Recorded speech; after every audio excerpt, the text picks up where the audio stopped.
Gracias por estar con nosotros a esta hora. Bienvenidos al Canal Nacional de Informaciones CNI. Recuerden, si les gusta esta transmisión, presentársela a sus amigos y contactos. Recuerden también que estamos en Patreon. Conviértase en patrocinador del espacio. Hoy contamos con la participación de José Ricardo Taveras. José Ricardo es secretario general de la Fuerza Nacional Progresista, abogado de los tribunales de la República y un hombre con una posición muy definida. José Ricardo, buenas noches, buenos días y buenas tardes. ¿Cómo estás? Muy buenos días, muy buenas tardes y muy buenas noches. Porque nos ven en cualquier momento. Se ve en cualquier momento, muy bien. Muy agradecido de estar compartiendo este espacio contigo, con la amabilidad que siempre has tenido con nosotros, de darnos la oportunidad de expresar nuestras ideas y de llegar a la gente. Así que estoy a tu orden y a la orden. Gracias. Vamos a empezar a informar. Yo agarré tu Twitter, y veo que tú tienes un tweet fijo ahí que dice: el escenario de la lucha política no está hecho de sueños, es el que la realidad nos impone. La historia no se hace desde un palco, o desde un palco su construcción implica camino, no contemplación. ¿Por qué tú tienes ese tweet ahí fijado en tu página? Explícame. Bueno, mira, ese tweet yo lo tengo como un mensaje muy especial a las clases medias de nuestro país. Porque nuestras clases medias que han crecido en una cultura que ha desarrollado una sociedad hedónica, líquida, superficial, indiferente, se ha entregado básicamente a la lucha por la vida, a subsistir, a sostener, yo diría que los hábitos de vida a los que todos tenemos derecho. No estoy criticando, Sí. no sea así. Y hemos hecho una burbuja. Y cada quien tiene en la sociedad dominicana una burbuja. Aquí no hay luz, pero yo tengo un inversor. Aquí no hay luz, pero si no tengo un inversor, tengo una planta. No hay seguridad, bueno, yo me compré una pistola. Puse un guachimán. Bueno, aquí no hay realmente, absolutamente muchísimas cosas. Entonces nosotros pegamos un parche y volteamos la cara. Entonces, al pegar ese parche, le abrimos la puerta a la indiferencia. Y le abrimos la puerta le negamos la apertura de la puerta a la conciencia de saber que donde no hay un nosotros, no puede haber un yo. Que esta sociedad no se puede construir mirando cómo acontece todo desde un balcón, sin involucrarnos. Entonces es una crítica también, porque nuestras clases medias son ácidas, críticas, todo está mal, pero son ampliamente desinformadas. Y yo digo que en la República Dominicana, no solo en la República Dominicana, a nivel mundial, el mundo se está enrumbando en una dirección en que la redención de la libertad está en una toma de conciencia de las clases medias. Porque si tú te pones a ver lo que pasa en el mundo, está pasando aquí en pequeño. Yo no creo que en las sociedades occidentales exista el sistema democrático, eso no existe. Yo soy un convencido de que Occidente ha sido asaltado por una plutocracia y que esa plutocracia ha cooptado a una clase política dúplice, cobarde, sin compromiso, corrompida, cuando no por lo menos genuflexa e indiferente, sin compromiso, sin visión de legado, sin nada. Que imponen agendas. Imponen Sí, las agendas en los países y en el mundo. los intereses están pautando las agendas de los estados. Entonces, Oye, ¿qué pasa? Esos intereses han caído ya en un nivel de desarrollo donde no hay Estado, no hay nación. Y esa revolución que tú estás mirando ahora mismo, la globalización no es más que una plutocracia universal a través de los organismos internacionales. Y para poder lograr eso, pues obviamente tienen que arrodillar los estados. Para arrodillar los estados tienen que arrodillar las naciones, tienen que cambiar la cultura. Entonces, tú no le puedes pedir al gran capital, el que Juan Pablo II llamó el capitalismo salvaje, que haga la transformación. Tampoco a los indefensos no están en condiciones de hacerla. Ellos están en condiciones de ser conducidos, dirigidos. Entonces, ¿qué pasa? La redención, o sea, la preservación de la libertad, la recuperación de un verdadero ideal de democracia, pasa por gente que baja de su balcón, abandona su chaqueta y está dispuesto a sudar y enlodarse y a mojarse y hacer lo que haya que hacer para poder enfrentar lo que hay que enfrentar. Porque sencillamente, desde la crítica ligera, ampliamente desinformada, con que nuestras clases medias asumen su rol en la sociedad, no vamos a lograr nada. Tiene que venir una sociedad de equilibrio que no la van a promover los intereses, ni la va a promover el status quo. Tiene que venir un tipo de política diferente. Con partido, porque los partidos juegan también a lo de la plutocracia, no solamente en el orden internacional, sino también nacional. Entonces, claro, debería haber una reformulación de los partidos políticos en sentido general. Tiene que venir una transformación de la cultura de la política. Porque a veces estamos pensando que la fiebre está en la sábana. El problema no está en los partidos, el problema está en la mala calidad del liderazgo político en general. Pero discúlpame. En la ausencia de compromiso. Yo diría que en la genuflexión, que reitero, con que ellos suelen servir a los intereses. O sea, tiene que haber un cambio de cultura, tiene que venir una transformación de la visión de la política a nivel mundial y a nivel de la República Dominicana. Pero desde arriba hacia abajo, ¿verdad? No desde abajo hacia arriba. Porque te hago esa afirmación debido a que tú ves, no voy a mencionar partidos políticos porque casi todos actúan de esa misma forma. Claro. Tú te enfocas cómo un partido llega al poder y cómo entonces su militancia solicita empleo, exige empleo, y entonces al momento viene el presidente, llámese X o Y, y dice, no, yo soy presidente de todos los dominicanos. O los dirigentes, no, nosotros no podemos ahora hacer eso. Pero resulta que ese individuo que está exigiendo un puesto en el gobierno, para acercarlo, el mismo presidente o un alto dirigente le dice, ven con nosotros porque yo te garantizo tanto. Al no haber ideologías, a las ideologías ir esfumándose, entonces los políticos se agarran del pragmatismo. Entiéndase por pragmatismo, comprar una persona, decirle, mira, si yo gano voy a hacer esto. Y por eso esas bases, después que gana un partido, pues le exigen, se amotinan y solicitan.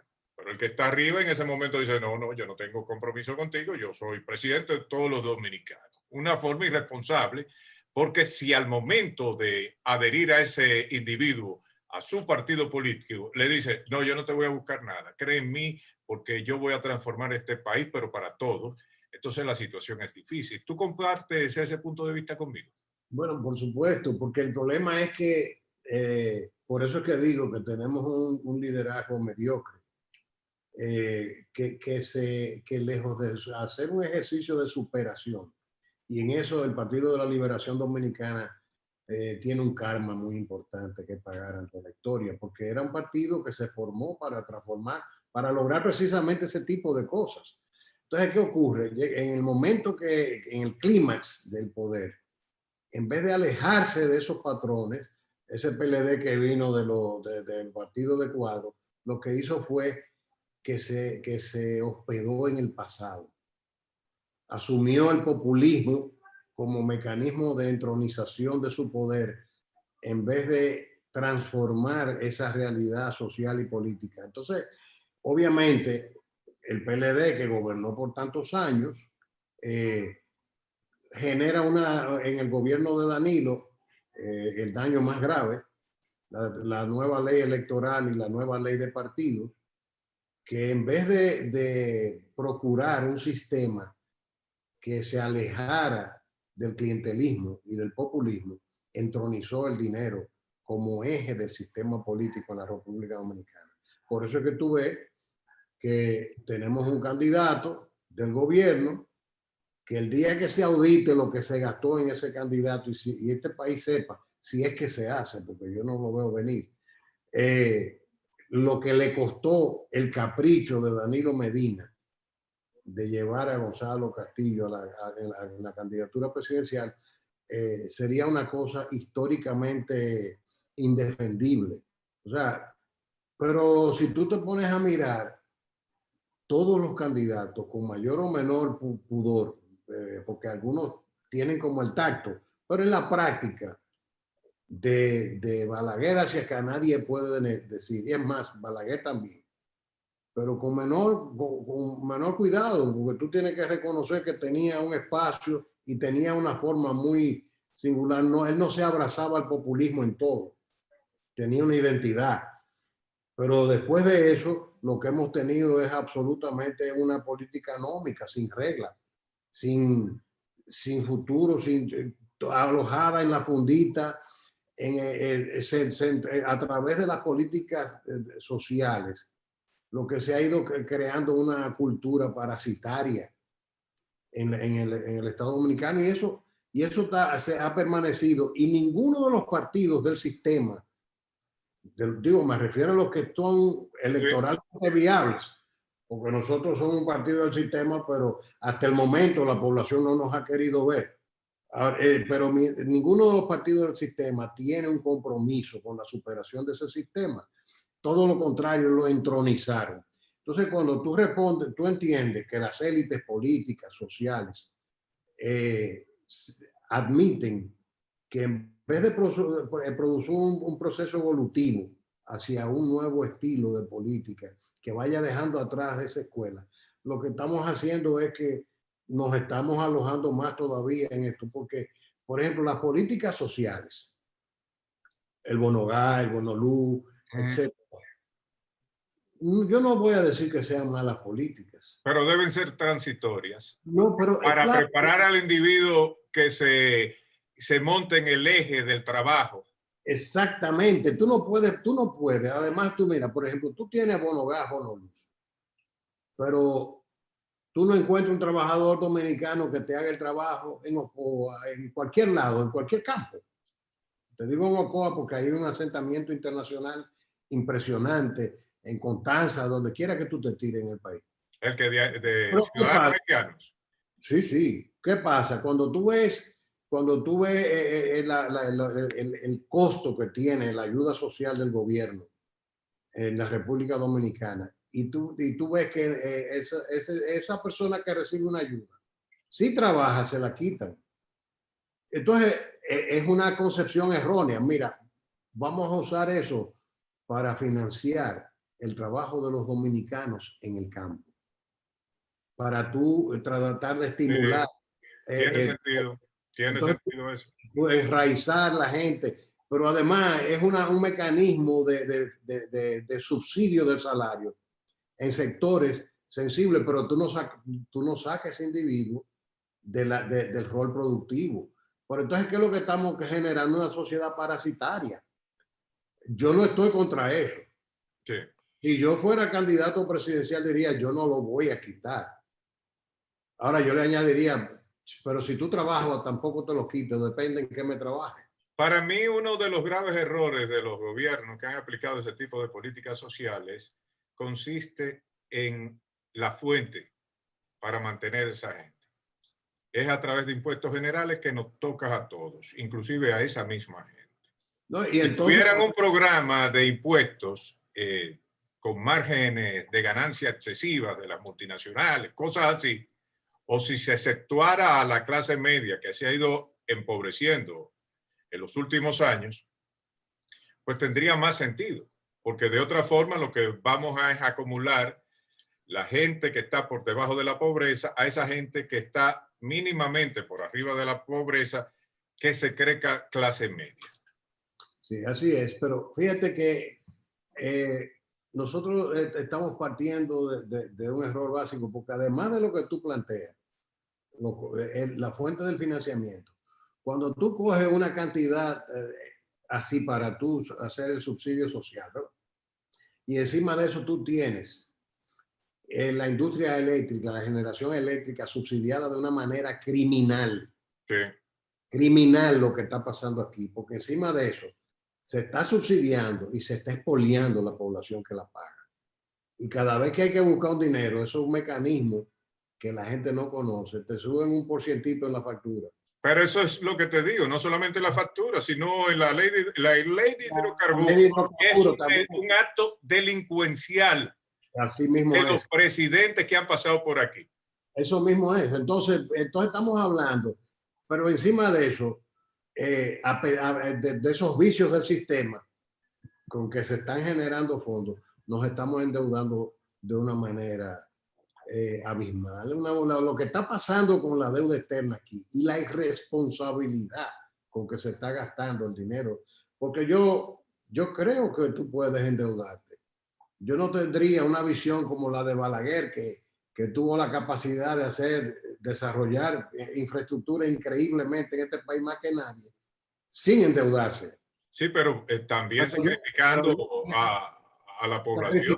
Sacrificó notando a apagones interminables, dejando los servicios a la buena de Dios. Hay que también señalar eso. Sacrificó muchas cosas, pero tú puedes hacer un endeudamiento, pero el endeudamiento tiene que ir dirigido a obras de infraestructura que tengan un retorno, o cualquier tipo de política que garantice un retorno. Claro. Pero tú no puedes desarrollar un país sobre la base de financiar el presupuesto todos los años del mundo. Sí, puede haber un componente de financiamiento, pero ese componente de financiamiento debe ser para producir riquezas, no para tú invertirlo en gastos corrientes.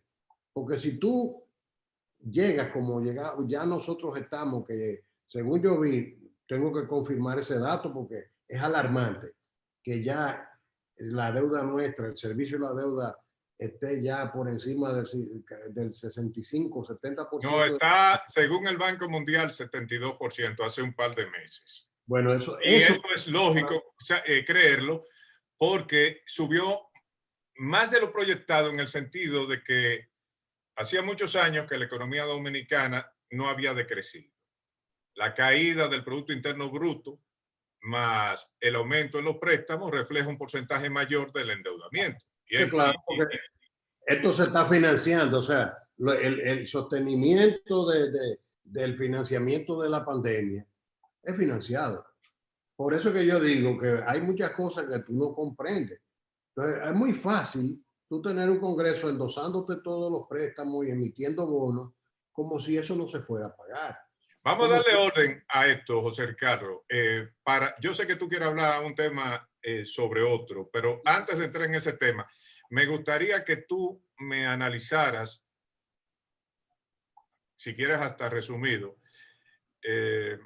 las alzas en los combustibles y la tarifa eléctrica que tú mencionaste. Tú fuiste diputado también, tú tienes que conocer la ley de hidrocarburos, los porcentajes de cada quien, de márgenes de ganancia. Yo insisto que esos porcentajes, que esa ley ha sido burlada y que regularmente ni siquiera el ministro de Industria y Comercio es el responsable de fijar los precios, sino que eso se toma en Palacio, con técnicos de Hacienda, con técnicos de la Dirección General de Impuestos Internos, con los recaudadores, y entonces el presidente, al final de cuentas, cuando ve todo que hay para esta semana, pues fíjame los combustibles en tanto y en tanto. ¿Cuánto me pueden buscar por aquí? ¿Cuánto me pueden buscar por aquí? Sí, sí. Entonces, tú como diputado y como hombre relacionado con el poder en determinados momentos. ¿Qué visión tú tienes sobre esas alzas en combustibles y en tarifa eléctrica? Bueno, mira, ¿qué te puedo decir de eso? Que eso es una práctica delincuencial, porque no puedo llamarla de otro modo. Que ahora que se está hablando de que existe una Procuraduría General independiente, debía buscarse un presupuesto para auditar el manejo de esa ley. Porque si se hace un expediente con lo que se hace con el tema de la facturación eléctrica y con el tema de los hidrocarburos, yo creo que se puede dar una gran lección, porque la gente aquí anda fijándose en la corrupción de los centavos. Eso de 4.000 millones, esos son centavos. Aquí se transó un pleito de 11.000 millones de pesos con los generadores en Nueva York. Y eso fue del sector privado que lo expoliaron. O sea, aquí hay una asociación público-privada tan corrupta, muchísimo más corrupta que cualquier político que tú te puedas imaginar. Entonces, No, aquí pero no de cualquiera, por ahí hay uno que ha hecho historia. Bueno, y yo le quedó chiquito. Pero si tú te pones a ver, el país no puede crecer así. Mira, si tú me dirás, bueno, pero tú como que le tiras los intereses. No, no. Yo lo que no quiero ver es los intereses, los empresarios de este país, rodando por el mundo como han rodado los venezolanos y los cubanos, porque no supieron administrar su democracia. Eso es lo que yo no quisiera José ver. Ricardo, según la fórmula del hoy ministro de Industria y Comercio, yo se la saqué y la actualicé con 4 millones y tantos de vehículos que había al 2 de junio del 2020, pues el Estado está recaudando al año más de 202.000 pesos, 202.000 millones de pesos, siendo conservador, vía ese impuesto de hidrocarburos que se toma antojadizamente. Eso siempre y cuando los márgenes no hayan aumentado, que para mí han aumentado en los últimos meses. ¿Tú te atreverías a proyectar esos mismos márgenes en la alta facturación de la energía eléctrica? Sí, sí, no tengo la menor duda de que por ahí hay un problema. No, Pero no. ¿de cuánto hablamos? Pues Mira, ya yo te dije, mínimo 202.000 millones de pesos al año en la ley de hidrocarburos y en la electricidad. Es que puede andar mucho más alto de ahí. Porque es mucho más discrecional, nadie se está dando cuenta de él, la gente nada más siente la facturación. Pero además, imagínate tú que no se estén, que no esté ocurriendo eso. Solamente con el tema del subsidio de ese sector y la cantidad de sectores que reciben ese combustible exonerado o esa electricidad exonerada, etcétera, y combustibles exonerados.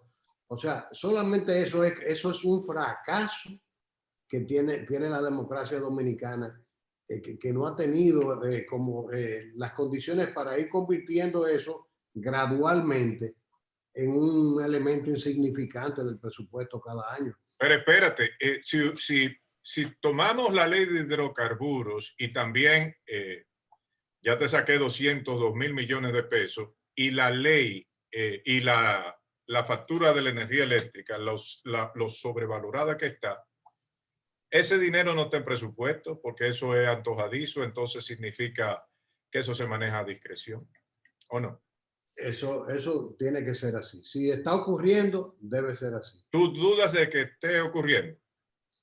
Porque los precios, entonces, en Miami, por ejemplo, en Orlando, esta semana, en pesos dominicanos, la gasolina se vendía a 135 pesos con 80 centavos, porque costaba 2.34 y la valoración del dólar del Banco Central para esta semana, cuando subió los combustibles, era de 58.04, 58 pesos con 04. Eso te daba 135 con 81 centavos, 135 pesos con 81 centavos. Mientras que aquí la diferencia era de 98 pesos. Entonces, eso no hay que dudarlo porque si no, el precio de los combustibles estaría mucho más barato que en cualquier país cercano aquí. Y no es así. No es así, lamentablemente. Y es un tema en que si tú te pones a mirar, solamente se critica desde la oposición, pero no se asume desde el gobierno. Y además, si tú lo vas a asumir, asúmelo transparentemente. Porque el problema es que no hay transparencia en el tema. Porque algunas veces tú dices, bueno, tú haces un aumento de impuestos como parte de una estrategia. Y esa estrategia puede ser, bueno, tengo que desestimular el consumo de combustible. Se va a poner un impuesto así para que ustedes obligados tengan que ahorrar combustible, pero tiene que haber transparencia en el manejo del tema. Pero entonces resulta que no la hay. Entonces el gobierno se está subsidiando por esa vía. Y es lo que te digo, es un tema que no genera transparencia. Y es un tema que ningún gobierno ha querido enfrentar. Entonces, en conclusión, tú te pones a mirar, todo el mundo lo critica, pero reconduce la práctica tan pronto llega el gobierno, comenzando por este gobierno que hizo de eso una bandera, y resulta que los mismos líderes que encabezaron esa bandera en la oposición son los que están aplicando los mismos vicios del pasado. No hay credibilidad. Entonces, cuando tú reniegas de lo que dices. Entonces, pero ¿y qué es lo que va generando eso? Un sentimiento de frustración. El día que caigamos en manos de una, porque también no nos damos cuenta, las sociedades van cansándose y llega un momento en que ese cansancio te genera a ti un hastío, incapacidad de reaccionar de cualquier modo. A veces se reacciona de forma positiva, pero algunas veces, cuando se crean condiciones como esta, que son la antesala de Venezuela, por ejemplo, tú no sabes lo que te puede traer, porque es que la gente se lanza en los brazos del primero que aparezca. O sea, Ricardo, peligroso. Llegamos aquí al fin de la primera parte.